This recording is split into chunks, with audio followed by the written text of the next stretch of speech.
Image copyright Getty Images. Steve Bannon may be out as a senior White House advisor, but Bannonism, if that's what it can properly be called, is still firmly entrenched in the White House.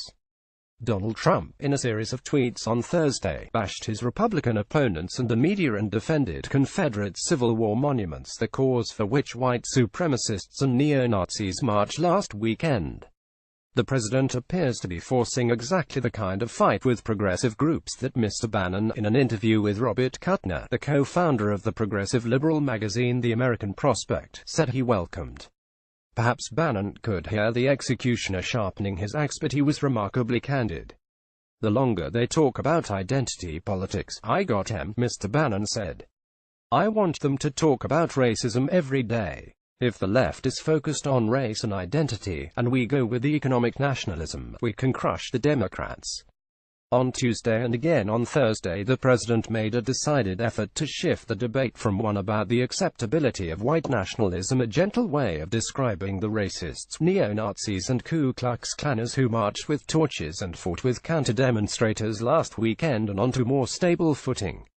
A recent Marist poll shows that a majority of Americans support 62%, allowing statues honoring the leaders of the Confederacy to remain as historical symbols.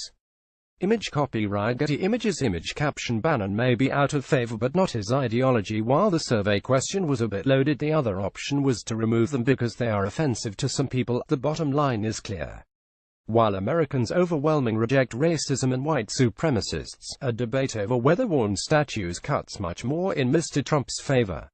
Liberals will point out that the historical nature of the statues includes that they were largely erected in the early 20th century, when southern states were codifying government-sanctioned segregation, that some of these beautiful statues, in Mr. Trump's words, are accompanied by exceedingly racist text, and that local governments, reflecting the will of the residents, are the ones opting to remove the statues.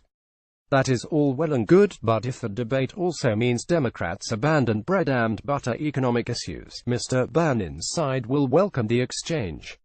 More than an issue of race, Mr. Trump set up his defense of the statues as an attempt to protect a way of life under attack. You are changing history and culture, the president said on Tuesday. And in his tweet on Thursday, sad to see the history and culture of our great country being ripped apart.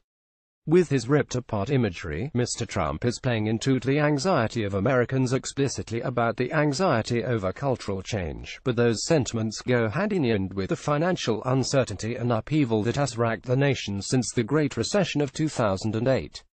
That was a central theme of Mr. Trump's winning presidential campaign, an appeal to lower middle and middle-class voters who, even if they weren't personally devastated by the economic freefall and slow rebound over the preceding 8 years, could see the chasm from where they stood. These are men and women who are, in the main, still working, still attending church, still members of functioning families, but who often live in communities where neighbors, relatives, friends and children have been caught up in disordered lives, was how New York Times columnist Thomas Edsall describes them. The worry that this disorder has become contagious, that decent working and middle-class lives can unravel quickly, stalks many voters, particularly in communities where jobs, industries and a whole way of life have slowly receded, the culminating effect of which can feel like a sudden blow. Mr. Trump railed against change returned to when America was great. And the statue debate, as constructing it, snugly fits the theme. In his interview, Mr. Bannon dismissed what he called ethno-nationalists as a collection of clowns, but that view seems more an attempt to put his liberal interviewer at ease. Elsewhere, Mr. Bannon has boasted that Breitbart, the publication he used to head, was a platform for the alt-right, the anodyne term for the collection of white nationalist groups that have seen a resurgence in power and numbers as Mr. Trump campaign gathered strength. Mr. Bannon needs nationalists of all stripes, white, economic, even left-leaning populists and anti-trade liberals like Kuttner for the new political order he hopes to build that will be willing to wage an economic war against China. Media playback is unsupported on your device. Media caption Susan Bro, her the hire's mother, they tried to kill my child to shut her up. To me the economic war with China is everything, Mr. Bannon said. And we have to be maniacally focused on that. If we continue to lose it, we're 5 years away, I think 10 years at the most, of hitting an inflection point from which we'll never be able to recover. standing between himself and a successful prosecution of this showdown. Global elites, including establishment politicians, the mainstream media, financial conglomerates, and even Trump administration officials like Goldman Sachs executive-turned-White House economic advisor Gary Cohn. If these themes sound familiar, it's because they were interwoven into Mr. Trump's presidential campaign, particularly after Mr. Bannon joined the team in August 2016. They were also a central focus of Mr. Trump's combative inaugural address in January. If one squints the right way, all of Mr. Trump's recent actions can be seen as part of this overarching strategy. There's the non-stop battles with the fake news mainstream press, the seemingly unnecessary fights with members of his own party, including Republican Senate Leader Mitch McConnell, and the recent announced administration probe of Chinese intellectual property practices, with promises of more trade actions to come. Squint another way, of course, and Mr. Trump's strategy devolves into the fits and starts of a chief executive who reacts to perceived slights and counterpunches whenever he feels disparaged. The embrace of the Confederate statues is a response to liberal criticism of his handling of the Charlottesville unrest. The feuds with Republicans are because they want to do his bidding. The media bashing is because reporters aren't treating him with appropriate respect.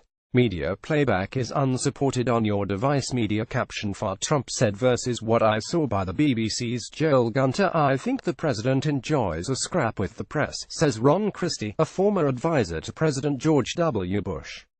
I think he believes this is about him and the press and how he's going to beat the press.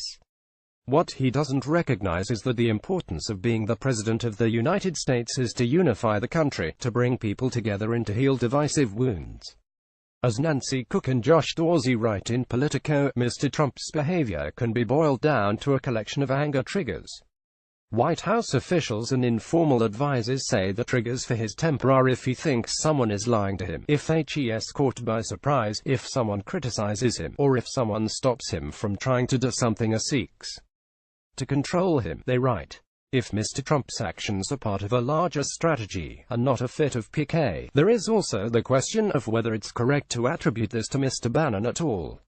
While he appears more than willing to take credit for the strategy, the larger themes of the Trump movement, border security, aggressive trade protectionism, immigration reform, and a certain kind of cultural nostalgia were well in place before his arrival, as Mr. Trump himself likes to point out. Mr. Bannon may have given ideological focus to what was a flailing Trump campaign last August, but the raw material was all Trump's. And this week is always the man at the lectern, the man with his finger on the Twitter trigger, is the president. The Make America Great Again slogan isn't Bannonism. It's Trumpism. But whatever you call it, that strain of politics is woven into the fabric of this presidency.